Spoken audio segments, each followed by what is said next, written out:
Have you ever listened to a Quranic recitation and just been captivated by how every single sound is so perfect? Well, it's not just beautiful music, it's actually an exact science. In this explainer, we're going to break down the hidden rules of tajweed, the art of perfecting every letter and every single breath. Let's dive in. So what's the secret? What makes this recitation so incredibly precise? It's so much more than just reading words off a page.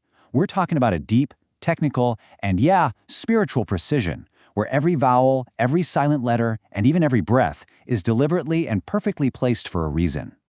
You know that unique rhythm and melody you hear in recitation? Where does that come from? Well, a huge part of it is a rule called mod, which literally means to elongate or to stretch a sound. This is one of the key ingredients that gives the recitation its distinct, flowing cadence. So think of mud like this. It's simply the rule that tells you how long to hold a vowel sound. And just like notes in a piece of music, the duration isn't random at all. It's measured in these precise little units called harakat, or beats.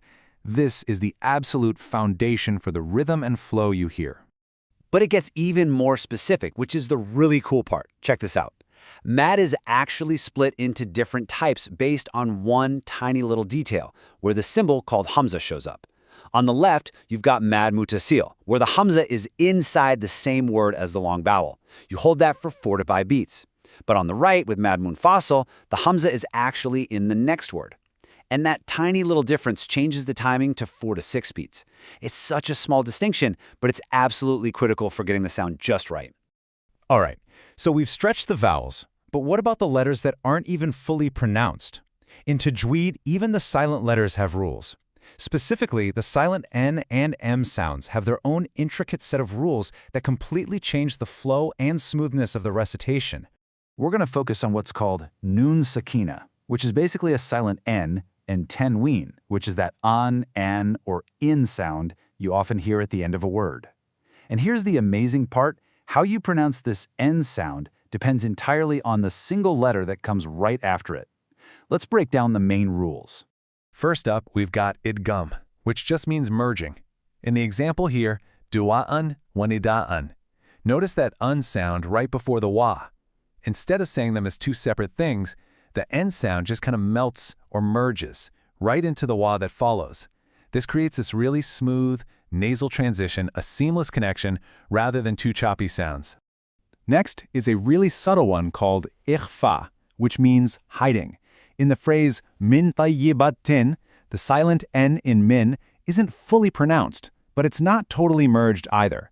It's kind of lightly veiled. You hold it in the nasal passage for just a moment before you pronounce the next letter, the ta.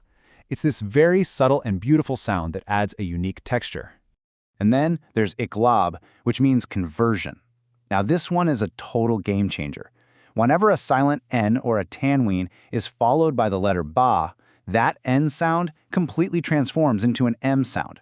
So in this phrase, shikakan ba'id, you don't actually hear the end. You hear shikakan ba'id, a complete conversion of the sound. It's pretty incredible.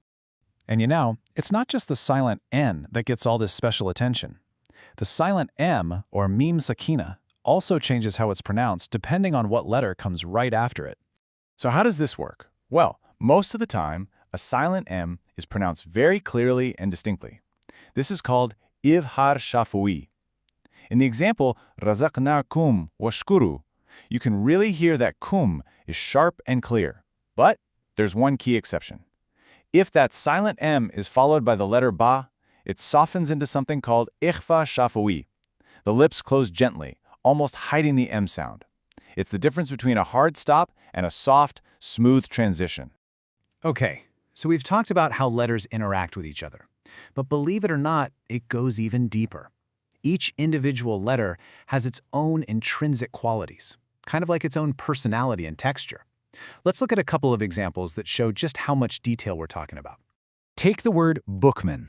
The source material points out that the silent letter kaf right in the middle has a quality called hams, which basically means a whisper or a slight release of air.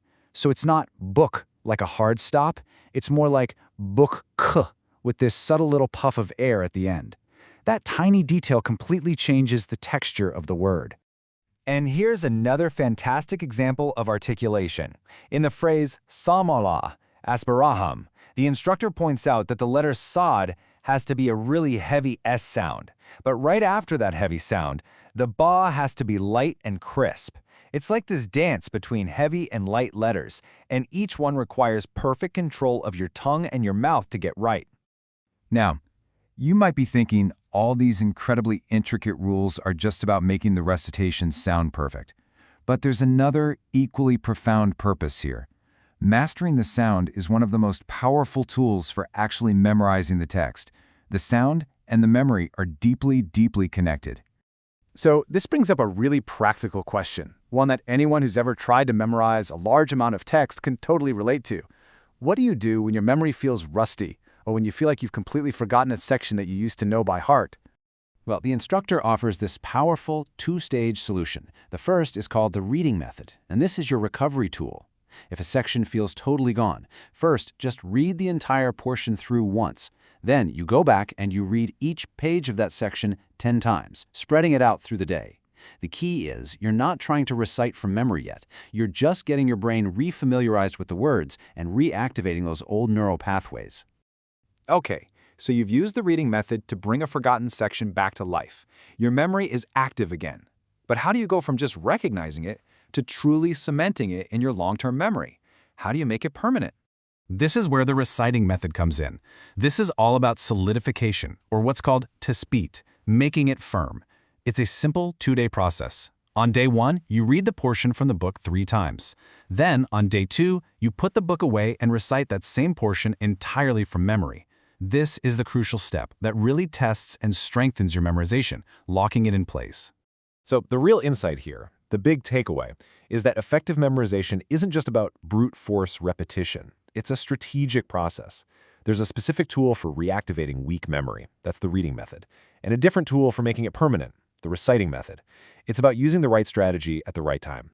And the lesson brings us to this final phrase, which perfectly demonstrates everything we've been talking about. Listen closely. La kafi shiqaqim ba'id.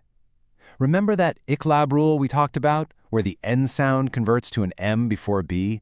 You can hear it perfectly right there. It's just a beautiful example of how all these tiny, detailed rules come together to create that final, precise sound. Which leaves us with a final thought to ponder. We've seen the incredible science behind perfecting the sound of every single letter. But does this meticulous focus on the external form, the sound, ultimately lead us to a deeper, more internal connection with the meaning of the words themselves? It's a great question to think about.